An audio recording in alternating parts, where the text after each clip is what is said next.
asalaamaaleykum mbokku internet Waaguñaay TV ñëwaat ak yéen ci émission perspective municipale ñu amaloon benn invité boo xam ne kenn dootu ko présenté muy monsieur Bathie Fall di njiital Union Citoyenne Buntu bi ñu ñëwoon seet si ko tey ci këram fii ci Bentali ñu Bathie Fall ñu ngi lay nuyu.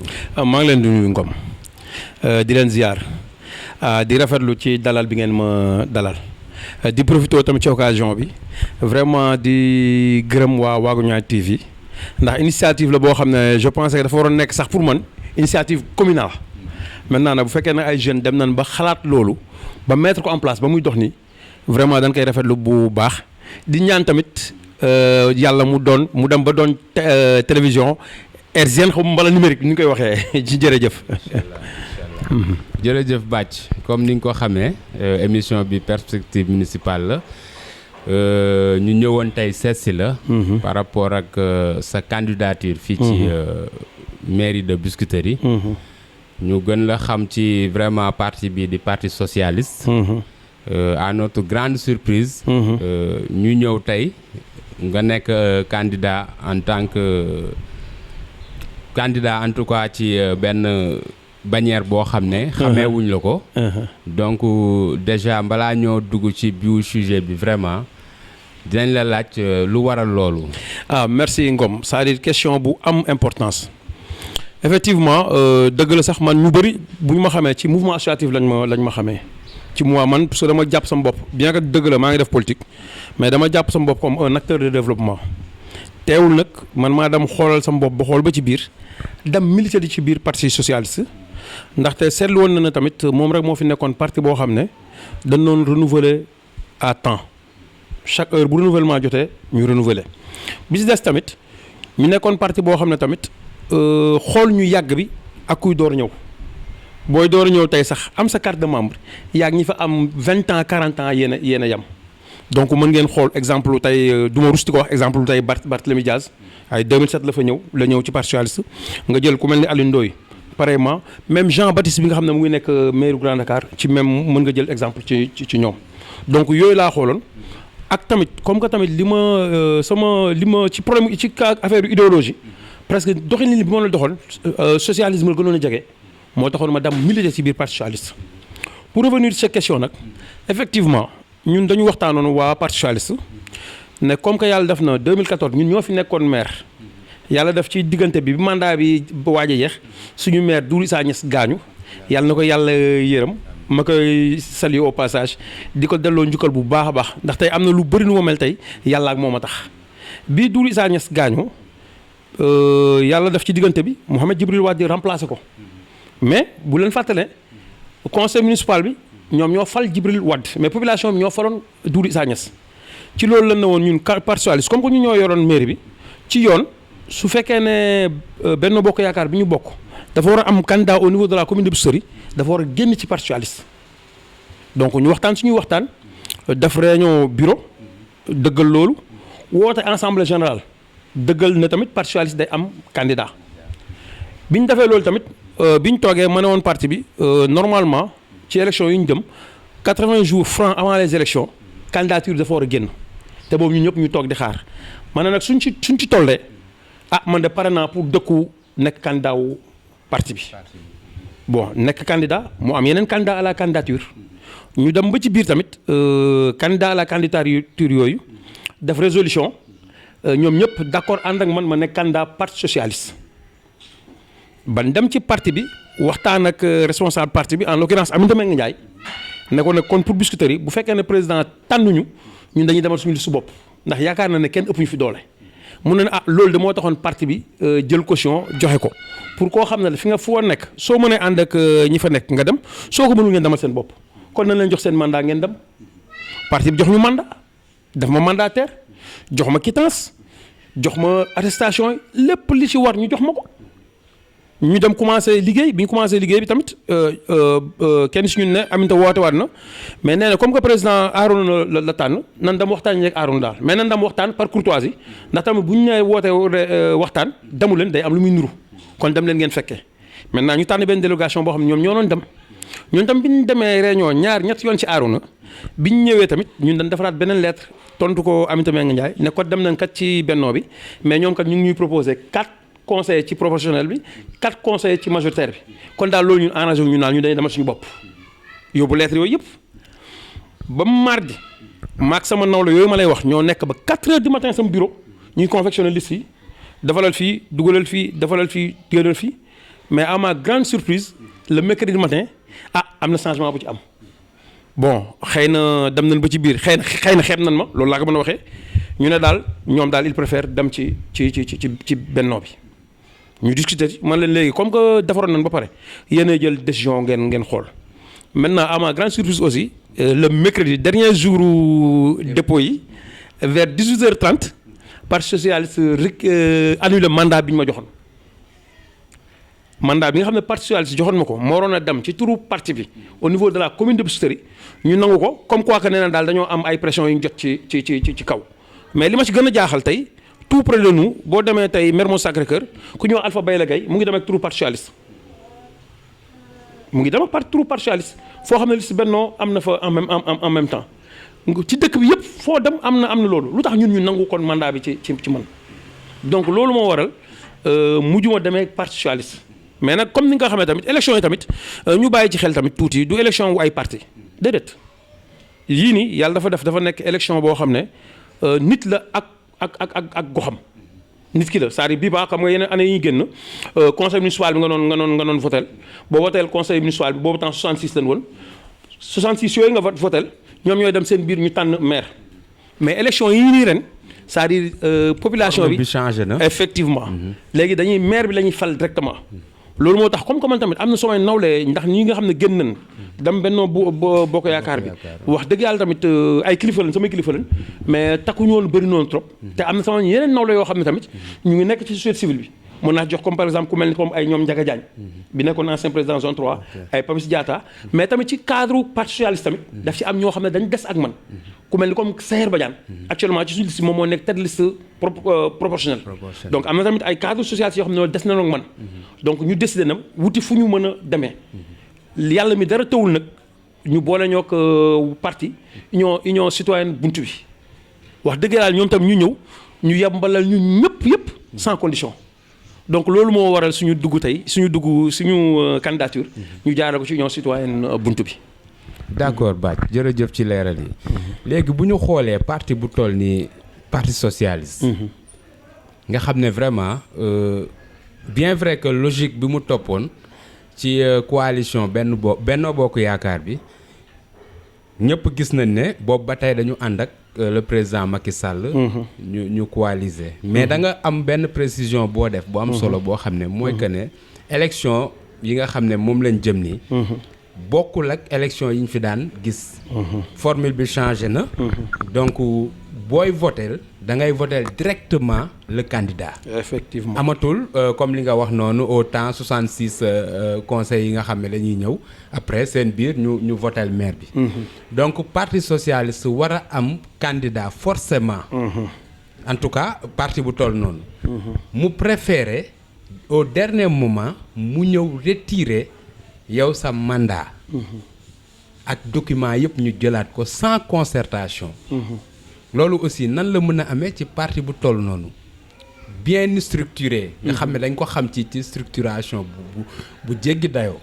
loolu nan la mën a amee ci niveau bii la wala c'est à tous les niveaux. non du à tous les niveaux ndaxte man comme ni ma la wax rek jàpp naa ne par exemple xëy na xeebel xaw na fa am tuuti. ndax tamit ñoom it souvent man je suis militant à la base. soxlawuma dem ci parti ba ñu may comme ñi nga xam ne chaque jour ñu ngi taxawal biir parti socialiste bokkuma ci ñoonu man maa ngi ci base bi maa ngi liggéey fii nii maa yoroon mobilisation sociale ak organisation li fi xew ci Biscuiterie maa ngi ci bokk.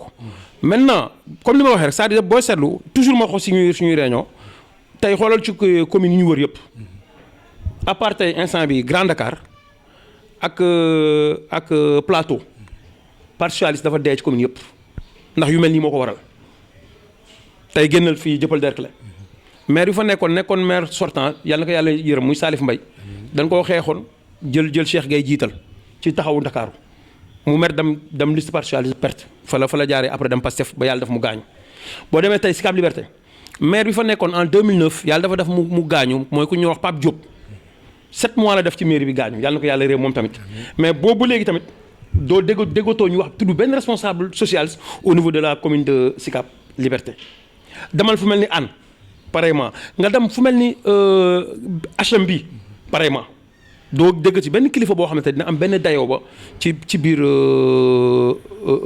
commune bi loolu nag li ko waral mooy ñàkk cër bi ñu ñàkk a jox cër ndax tey amoon na ay responsable fi nekkoon tey bu fekkoon ne yàlla defoon nañ tey ñu nekk ci mouvance présidentielle bi mu am ci kilifa yi ñu nekkoon ak ñun ñu jël ci kenn jox ko benn ndombal tànk su boobaa parti bi dina mën a jógaat mais j'ai l'impression que ni dañu bëgg a ñoom rey parti bi complètement et ak complicité pour man tamit ak complicité tamit suñu kilifa ak complicité suñuy kilifa ndax tey li ñu bu ñu bàyyi woon tey ñu dem ci bannière parti socialiste comme ni nga waxee dëgg la ndax nit ñi bu ëllëgee bu ñu votel bàcc sax votel ñu parti socialiste encore une fois xëy na bàcc la ñuy votel mais actuellement ni au niveau de la commune de Biscuiterie parti socialiste kese mooy parti boo xam ne de Cité Bissap à bopp am na fa ay militants de Cité Bissap à bopp am na ay comité parti yeneen yi si des yëpp mbala benn bokk yaakaar nit ki la nit ñi di topp en quelque sorte mais ñun dañu am benn organisation boo xam ne c'est de Cité Bissap à bopp ñu am tamit suñu bopp tey xëy na góor Doudou Sagnès moo fi nekkoon mais bi mu gaañoo Njaga moo fi nekk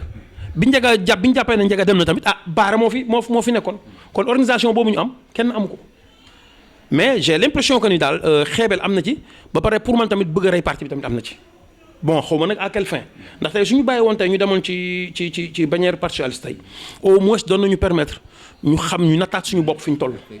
daf ñu doon permettre ñu natt suñu bopp ndaxte beneen bi sax tamit ça pour la première fois aussi xam maa doon wax li tax ma ñëw militer ci parti socialiste c'est parce que dañu doon renouveler ci temps 2 ans ngi ni ñu war a renouveler ñu donc c'est la première fois aussi tam moo am retard boobu xaw ma tam lu ko waral mais daaw ñu am loolu ñun par exemple jëlee noonu suñu carte jaay ba verser toog di xaar ñu suspendre ñu jël prétexte affaire Covid bi arrêté renouvellement yi donc doo mën a comprendre lu tax. d'accord donc ñu gis tamit seen activités yi. depuis ngeen nekk ci coalition benn bokk yaakaar. est-ce que am na ay activités yoo leen def yoo xam ne. PS ci boppam. moo ko def au niveau de la commune. non pour Benno Bokk Yaakaar bi depuis bi nga xam ne defoon nañ am na benn mémorandum bu ñu defoon ñu laajoon ndax dañuy boobu après élection 2014 yi la. ndax élection 2014 bul fàtte ne dañ ñëw war dem élection ñoom waa Benno Bokk Yaakaar ne du ñu ànd ak Doudou Issa Niasse ndax màgget la. du ñu ànd ak Doudou Issa Niasse ndax màgget la ñu mujj dem defar liste taxaw Dakar bi ci liste taxaw Dakar boobu ci lañ gagné ñun mairie bi. bi mu weesoo am na benn circulaire bu PS yónnee woon di laaj ndaxam PS day ànd ci Benno Bokk Yaakaar mbay day dem ci opposition bi circulaire boobu tamit wax dëgg yàlla tam ñëpp waxtaan ne dañuy des ci Benno Bokk Yaakaar maintenant depuis bi ñu desee nag ci Benno Bokk Yaakaar bi heure bu élection naan am muy présidentielle muy législatif muy référendum yi lépp tamit Benno Bokk Yaakaar Doudou Issa Niasse moom moo ko doon jiite bien que feebar na mais moom moo doon jiite lépp maintenant ak sagesse tam daan na fexe ba bu ñu jiitee commission yi muy mettre en place comme que biir APR dafa bëri woon ay kuy doon na fexe ba ku nekk mu tas la daf la jox la benn secteur d'habitude booy seetlu danoon Arona moo danoon ji dénk Arona waagu ñaay 2 dénk ku maître waar ak Dior maître waar waagu ñaay 1 ñoom père Dior Thiam mooy ngelaw beeg yooyu Ismaïla Gueye mu dénk ko ñaari tali ku mel ni man comme que du mu bëggoon ma jël comme tant socialiste danaan jël am na benn waay bu nekk kii yeesal bu faada moom la doon jël teg ma ci pour secteur Cité Bissap bi donc mais chaque fois bu amoon kii moom parti socialiste moo ko noon jiite à travers góor gi bien que boobu tëdd na mu ngi feebaram mu ngi ci kaw lalam mais moo noon coordonné yëpp ba yàlla def na chaque fois tamit suñu àndoon yàlla def ñu naan suturaal te du am benn coow mais nag yooyu moom élection yi ñu ànd ak ñoom ñëpp nag parti socialiste moom moo ko noon jiite au niveau de la commune.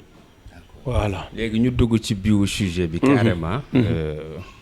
wax ak yow en tant que njiital bunt bi.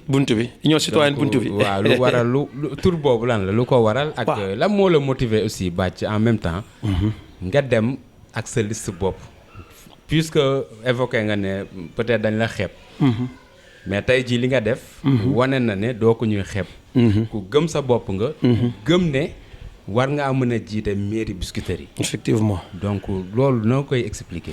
waaw xam nga pour bunt bi moom laa la wax ay circonstances la ba pare tamit chance la sax tamit ci benn côté ndax boo seetloo même tour bi ñu yor union citoyenne bunt bi daf ci parti boo xam ne mu ngi gën a proche de la société civile que les politiques mais nag aubaine la bu ñu ma may la ma mën ci dem pour mën a défendre li nga xam ne déjà maa ngi ko noonu nas ak ay nit depuis plus d'1 an ndax je ne vous le cache pas il y a plus d'1 an yow am na at yoo xam ne lu tolloog at chaque fois les gens ñu ngi may interpeller da nga war a nekk candidat war ngaa mën a kii jot na mais comme ni ma waxee souvent bu ñu waxoon dama ne comme que dama nekk ci benn parti nit ki tamit da ngay am discipline de parti du question nit ñi nee nañ yow la rek ngay yëkkati loxo lu nekk dafa am yoonam mënugoo toog ci ay say nawle say kilifa waxaguñu lenn lu jëm ci ay élection yow bëgg a tëb comme un indépendant rek ne damay demal sama bopp donc loolu moo taxoon ma noppi te sama bopp waxuma dara beneen bis des tamit comme ni nga waxee tamit yaakaar naa ne tamit Ngom ñu ñëpp xamante nañ yàlla def na tamit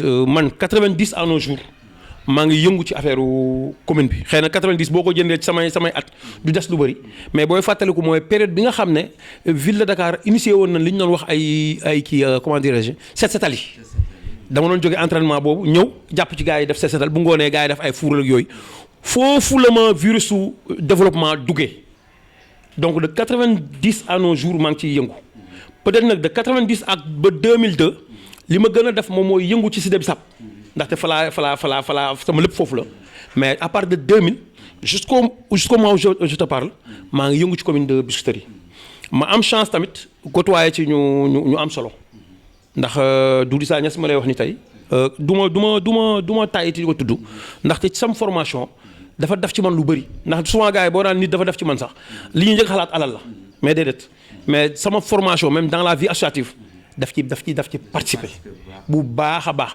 li éveillé tamit sama li tax tamit ma mën a taxaw ba mën a delloo njukkal sama gox daf cee bokk le don de soi bi Sonko di wax ma sàcc ko foofu c'est-à-dire ci moom laa ko jëlee c'est-à-dire nga jël sa bopp pour joxe ko pour sa communauté donc de 2000 à nos jours ci loolu laa nekk maintenant da ngay dem ba benn période nag du naagu du dara mais da ngay jàpp ne li ngay ànd ak nit ñi koy def su yàlla defoon mu tegu sa loxo yaakaar nga di nga ko mën a def. am nga ci gis-gis bu gën a yaatu. bon am naa si gis-gis bu mën a gën a yaatu am na foo xam ne ay problème lañ fay am man am naa solution yi ndax des fois tamit bàyyil xel ne dëgg la nekkoon naa conseil municipal mais tamit nekk na agent tamit municipal kon da ngay am ñaari gis-gis yooyu am ci commune bi.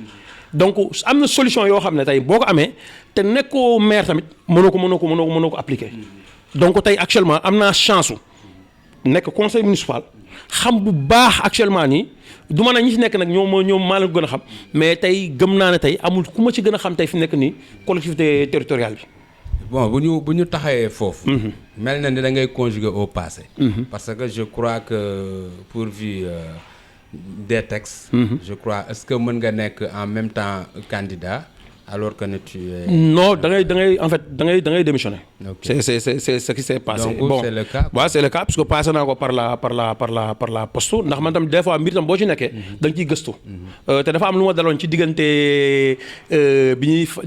bi Ndiaga di xëccoo ak Doudou Wade. ak Safula Djibi Wade. ndaxte umpale woon na nee naa la agent laa woon. mais comme que dama nekkoon technicien nekk conseil municipal. yàlla daf bi Doudou Sagnès toogee après daf ma embauché. donc su la embauché mënutoo nekk conseil municipal foog nga démissionné. ma bëgg a démissionné mu ne ma noo xaaral ma wut ku fa mu technicien ku ma toogal. ndax comme je suis dama yoroon lu jëm ci lépp lu jëm ci affaire wu urbanisme yooyu man maa ko yoraloon mairie bi. mu ne ma toogal xaaral ma ba ma am keneen. ci noonu laa toog ba faf ci diggante bi yàlla def mu gaañu. mais ci diggante élection yi am na ñu bind préfet pour ñu génn ma. pour ma bañ a voter pas au courant. si ils étaient au courant. ndaxte c'était parce que man tey amuñu profil. bu mel ni man foofu. bon te su ma demoon tam pertement la pour ñoom ñëpp xamoon nañ loolu. mais comme que man tamit comme ni ma la waxee tamit acteur de développement la. li ma gënoon intéressé moom mooy liggéeyal sama commune. au passage je vous dis que man nekkuma ci commune bi kese toog je suis entrepreneur dans le bâtiment.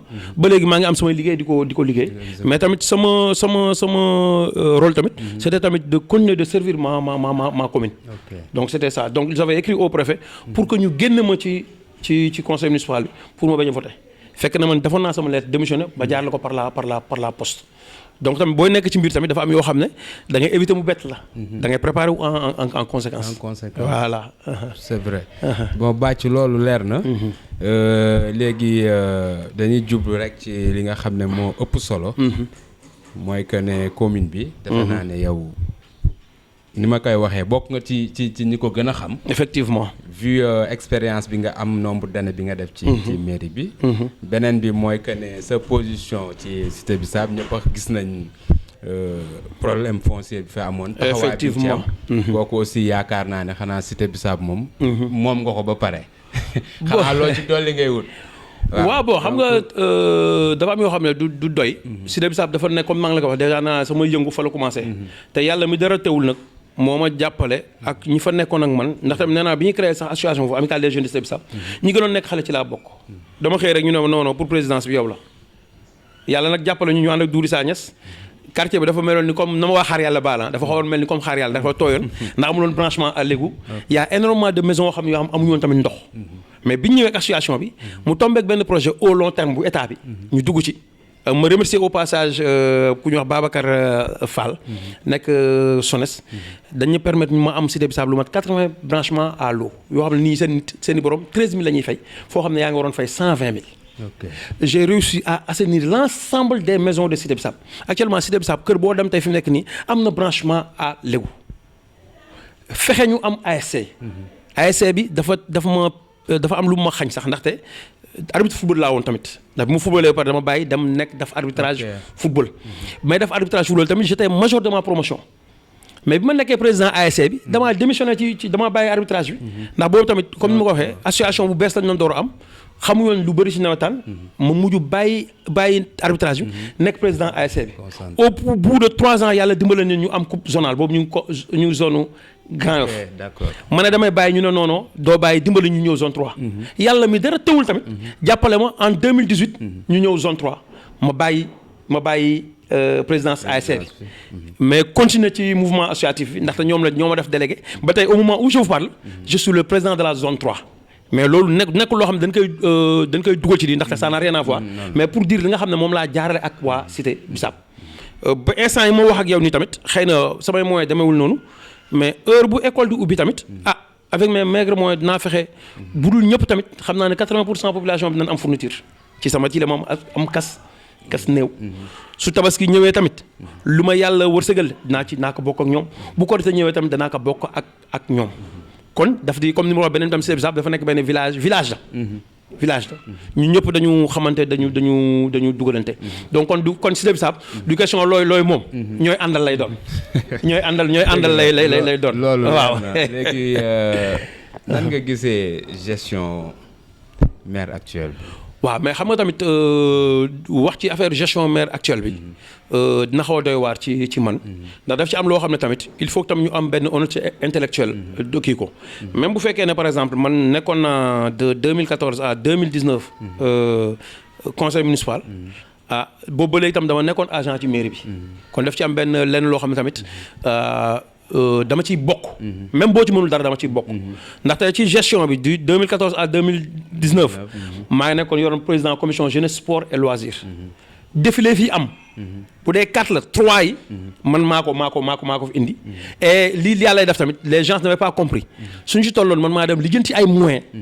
solal xale yi mën na archive ñu ngi fi mën nga xool xale yi sama xale yi di naan sol. amu ci benn xale commune bu ko naan sol. te maanaam lijjanti ñëw def ci di nga toog ay 6 mois mairie bi door la di la rembourser donc pour ma toog na tamit di wax ci gestion wu maire bi fi nekk nii day am loo ci wax lu nekk rek soo moytul dina nekk affaire boo xam ne du doon yëfu da ngay dugg kon ci affaire wu politicienne comprendre nga. mais de manière objective. waaw non de manière objective actuellement parce que tamit dama jàpp ne tamit par exemple tamit nit ku nekk sooy ñëw ci mairie bi dafa am benn programme boo amoon.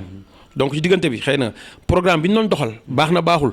programme mu kii la woon taxawu Dakar Doudou Sagnès. mais je pense que boo ñëwee li nga waroon di ko def pour man génn programme yow bi nga yoroon ndaxte il était candidat en 2014. da ngay génn candidat bi programme bi nga yoroon moom nga war a génne. ne comme que léegi maa toog kat lii kat da laa bëggoon ñu waxtaan ci. mais tel n'a pas été le cas dafa nekk dañu nekk ñoom benn genre continuité. boo xam ne su waaw bon su baaxee.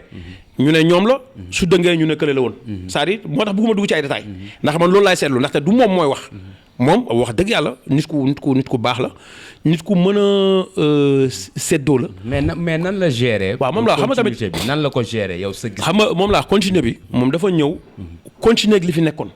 xam nga tam moo li ma wax tey du question li fi nekkoon baax na rek. lan la fi réaliser loo xam ne mën nañu wax ne. non xam nga moom laa tey actuellement tey ñu ngi wax affaire pavage boo waxee ñu ne non Pakassène certes dëgg la Pakassène la mais maire bi la. ndax dëgg la même bu fekkee ne dañ def programme yëpp du temps de Doudou Sagnès c'est grâce à lui ci lañ ko door a commencer ci lañ ko concrétiser. ci moom lañ ko concrétiser beneen bis des il faut ñu reconnaître ko tamit ndax Pakassène pour nga bokk ci dafa am lu muy laaj budget bi da nga ko war a voter avant décembre avant le 30 décembre da nga ko war a voter boobu tamit fexe na ba léegi ñu ngi koy voter à date échue yooyu tamit ay avancé la beneen bis des conseil municipal mosul woon génn tamit dem ay par exemple comme dem biti comme ay SALEC yooyu bien que formule bi d'accord ma ci noonu mais ak moom lañ ko doon defee ñaari année yi génn yëpp dem nañ dafay voter suñu budget au niveau de SALEC auparavant wax dëgg yàlla daawul am maintenant moo tax ma ne non daawul demee noonu non daawul ñu génn comme retraite municipal dañ ko doon dégg ci yeneen commune ak ville de Dakar mais commune de Biscuiterie mu ngi koy door a def ci 2 ans yi là il faut tamit ñu reconnaître bien que tamit li noon gën a am yitte ci loolu mooy suñu demoon ñu mën a liggéey correctement mais en réalité tamit loolu du am sortie bi dina am daal dana dem mais en réalité li ñu fa waroon def yëpp temps bi day gàtt war nga man en fait beneen xalaat laa xalaat ci domaine boobu beneen xalaat laa am ci domaine boobu tey lan noonu dem par exemple demee ko tam tey ay SALEC yooyu su toogoon ñu étaler ko suñu toogoon étaler ko la nga doon joxee foofu sax mënoon na servir ay per diem te boobaa di nga am temps bu yaatu boo xam ne lépp li nga mën a def di nga ci def maintenant li mu indi problème indi mooy actuellement nii presque chaque 3 mois ba 4 mois ñu def kii budgétaire waat.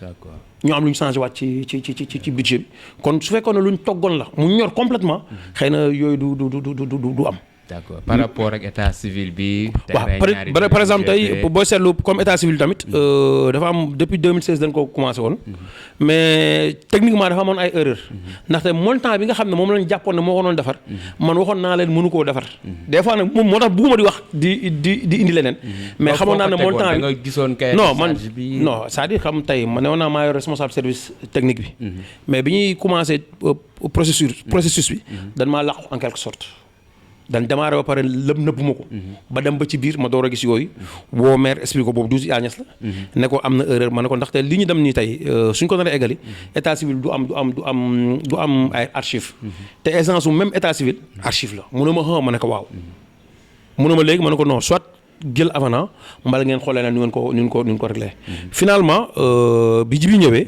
moom moo dolli xaalis boo xam ne moo permettre ñu mën a eggali état civil bi ndaxte su ko dolli woon tamit état civil tam du pare instant may wax ak ñu tam wax dëgg yàlla pare na bu dee tamit comme li nga ko wax terrain ñaari tali tamit bon NGB bi terrain boobu tamit terrain bi état bi commune bi la ko jox pour usage sportif commune de Biscuiterie la jox terrain bi bon moom laa dama ne commune de Biscuiterie moom la ko jox commune de Biscuiterie lañ ko jox la état bi jox pour usage sportif ci diggante bi nag SICAP benn partie bi mu jaayoon ko Sénélec bi mu ko jaayee Sénélec ñu bëggoon a génnee Sénélec nañu permettre nañ leen a bàyyi foofu su ko defee ñoom ñu defar ñu stade bi donc stade bi lépp terrain bi yëpp Sénélec moo ko financé commune de Biscuiterie maintenant bi ñu paree conseil municipal bi ñoom ñoo def délibération dénk gestion bi ak exploitation bi NGB noonu la demee donc commune bi moo dénk exploitation bi ak exploitation bi moom moo ko ak gestion bi moom moo ko dénk NGB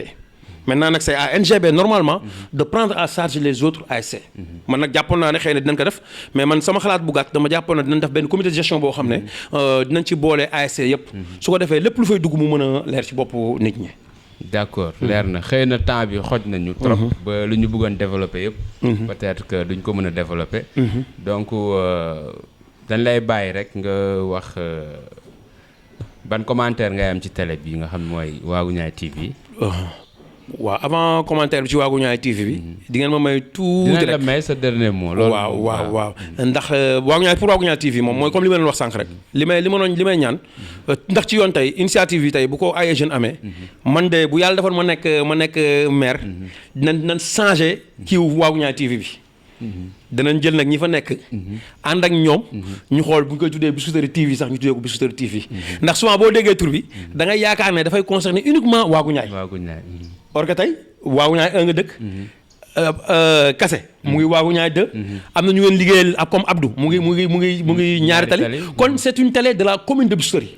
kon man bu yàlla defoon tey ma doon maire. c'est-à-dire dinañ waxtaan moom. pour xool naka la ñuy def ba changer tur boobu. fexe ba mu nekk loo xam ne nag ñëpp dinañ ci mën a jot. xam nga tey dëgg la tey souvent booy seet ci net bi ngay jaar mbala ay YouTube pour mën koo jot. mais tey baaxoon na tey ñu toog ci mu am benn canal boo xam ne ci télé bi. ni ngay zappee jàpp TFM. jàpp Sen TV. nga mën a jàpp am Waagu Ñaay TV. loolu de moom wax dëgg yàlla doon na loo xam ne moom je tiens à cœur. comme ni ñu war a defee en même temps aussi dëgg la Ndefleng mu ngi fi. mais jot na tey commune de Biscuiterie tamit am rajo communautaire am. dafa jot ndax tey information yi dëgg la ñëpp booy xool am nañ léegi am nañ internet. am nañ lépp mais ñëpp mënuñu ci accéder. donc foog ñu xool naka la ñuy def ba mu am benn large diffusion. ndax am na problème yu bëri yu am ci commune bi déjà wax dëgg yàlla en tant que même mu nekk ci mairie bi ci Waagu Ñaay TV laa koy xamee. kon seen liggéey am na solo. am na solo. dëgg la ginnaaw boo ñu waxee tuuti ci seen programme. bunt bi. après ñu may la nga wax sa dernier mot. waaw xam nga ñun nag suñu programme. tey dafa am lu ñuy wax 9 compétences yi nga xam ne moom la ñuy transférer communes yi. maintenant ci 9 compétences yooyu am nag. am na si yoo xam ne moom wax dëgg yàlla Biscuiterie mënu ci lu bëri. lu jëm ci domaine. ndaxte actuellement au moment où je vous parle. am na ñuy wax ne effectivement suñu problème ay état comment dire centre de santé yooyu. mais amuñu nan bàyyi xel ne amuñu suuf bu ñu ko def. suuf soowu nag place yi man de wax dëgg yàlla. am naa pexe bi. te wallaahi dama koy giñ ne suñu ma joxoon commune bi. ci première année wala deuxième année bi. dina am centre de santé. mais nag suuf. boo xam ne commune bi moo ko moom. amatul xam li ñuy wax ci ressources yi tamit naturelles yooyu tamit amuñu ko. kon tey li ñuy appesantir mooy ci yeneen 7 compétences yi des. mais nag ñun li ñu gën a amal yitte. mooy mettre en place ce qu'on appelle le budget participatif. c'est-à-dire tey gestion bi déjà gestion inclusive et participative. tey man suñu yàlla dafa ñu toog xëy na ci yoon budget bi comme ni ma ko waxee ndax affaire ay pakaseen beeg yooyu ci yoon conseil municipal sortant bi normalement ci décembre war na ko voter ci yoon pour éviter bu ëllëgee ñu am problème ci affaire ay pakaseen ak yooyu ndax léegi dafa am ay exigences foo nga respecter yooyu ñoom ñu la mën a jox ñu lay mën a financer. donc normalement à partir de décembre ñoom war nañ mën a voter budget bi mais à partir de 2022 bu ma nekkee maire budget bu ñu fiy voté ce sera un budget participatif. boobaa c'est les conseils de quartier. quartier bu ci nekk.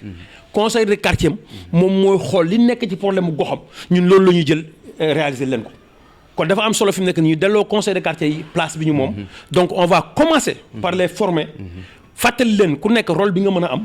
wax leen li ñu fi ñu bëgg a jëm. ñoom ñooy xool li ñu bëgg. ñu defar ko.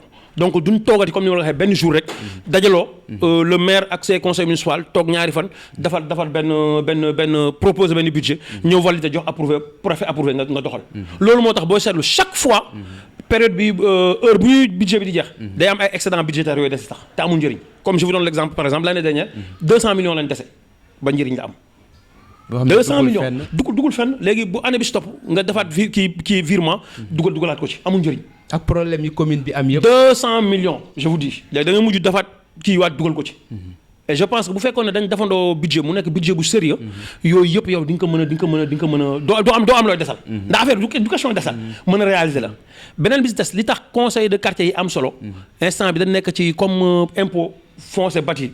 état bi daf ko nar a delloo communes yi.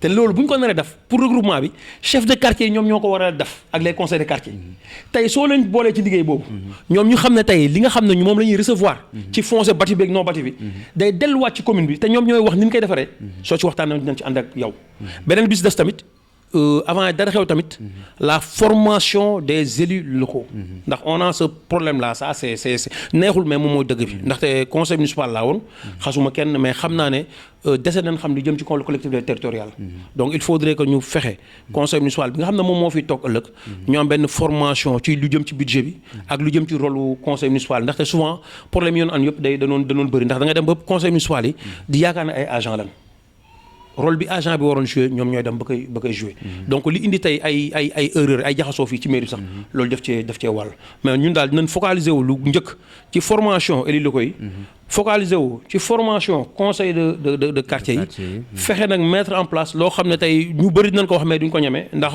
li may wax ni politiciens yi dëgg-dëgg duñ ko ñemee def mën nañ ko wax nag mettre en place ce qu'on appelle le budget participatif ndax budget participatif boobu am nañ chance u ànd ci woon ak ONG REBEC dem ba dëkk bu ñuy wax Fissel ak Ndiaganiao ndax ci Sénégal ñoom ñoo ko njëkk a expérimenté dem nañ ba xool ni ñu koy defee xool ni ko population bi jëlee yaakaar naa ci suñu côté yi nag loolu nga mën a def population bi sentir boppam ci gestion municipale bi bon maintenant comme ma nga wax li jëm ci affaire compétence transfert yi xam nga tam Biscuiterie tam problème bi mu gën a am tey boo génnee tey waagu ñaay boobu yëpp tey boo seetlu ndox maa ngi ruisselé fépp malheureusement souvent boo waxee dinañ ne tamit nekkul compétence yi nga xam dañ ko transféré mairie yi mais j'ai eu la chance am cabinet boo xam ne nee nañ bu yàlla defee jàmm ma doon maire may nan ma 20 kilomètres assainissement 20 kilomètres assainissement ba pare dañuy jël en charge le problème global de Bopp comme vous le savez Bopp presque dafa nekk quartier boo xam ne moom moo gën a njëkk fii ay 56 la fi nekk mais problème assainissement li ñu am ñoom tuyaux yi ñu am ce sont en fibrociment la nekk mais tey nee na bu yàlla defee ma jël mairie bi tey dana ma permettre aussi ma mën a defaraat quartier Bopp définitivement ba nga xam ne problème mu Bopp day nekk lu ñuy nettali donc yooyu yëpp nekk na loo xam ne mu ngi ci suñuy programme te nekkul tamit loo xam ne dañ ko wax pour wax ndax ñun tamit dañuy éviter di wax loo xam ne bu ëllëgee ñu ne yaa fi waxoon lii nga ne maa ko waxoon mais lii ak lii mais yi ñuy wax yëpp day am fu ñu ko teg day nekk fu wóor donc loolu moom nekk na loo xam ne c'est lu wóor la c'est acquis même bu yàlla deful loolu sax incha allah bu ko fi nekk danaa ko booleeg ñoom ba loolu ñu def ko ndax man tamit li ma ñor moom mooy Biscuiterie jërëjëf. ok merci beaucoup. loolu leer na xam naa ne bëgg nga yaatal lu bari parce que seen programme war na gën a yaatu ko li nga wax ni mais nag comme temps bi xoj nañu ñu lay bàyyi nga wax ak population Biscuiterie ñu ngi lay déglu fii ci waaw bu dee comme di jëm ci population Biscuiterie bi di leen tàllal loxo encore une fois ndax comme ni ma ko waxee tamit Biscuiterie bu ngeen seetloo 96 à nos jours amul xale sax bu nekk adjoint au maire su ñuy wax xale nag waxuñu pour xale mais mën ngeen vérifier de 96 à nos jours amul xale boo xam ne nekk na sax adjoint au maire beneen bi si des population bi presque 75% des jeunes presque 75% wu jeunes yi la donc je pense que il est temps ñu jël tamit suñu yëf ñu teel ko suñu bopp kon nag maa ngi tàllal loxo waa Biscuiterie ñu dénk ma commune bi su ko defee ensemble ñu àndandoo relever ndoo le défi ndax tamit kenn mënul mais yaakaar naa ne suñ ma joxee ànd ak man gunge ma incha allahu rabbi balaay 5 ans Biscuiterie dina changé bu baax a baax jërëjëf. incha allah mu nekkoon seen émission perspective municipale mbokk internet yi di leen wax ne rek nii lañ koy jàppoo ba candidat yëpp jeex ngeen xam ñan ñooy candidat ci mairie Biscuiterie ku nekk exprimé wu donc à vous de juger xam naa ne ci beneen émission incha allah ci fan yi jërë ngeen jëf encore une fois perspective municipale fii ci Waagu Ñaay TV.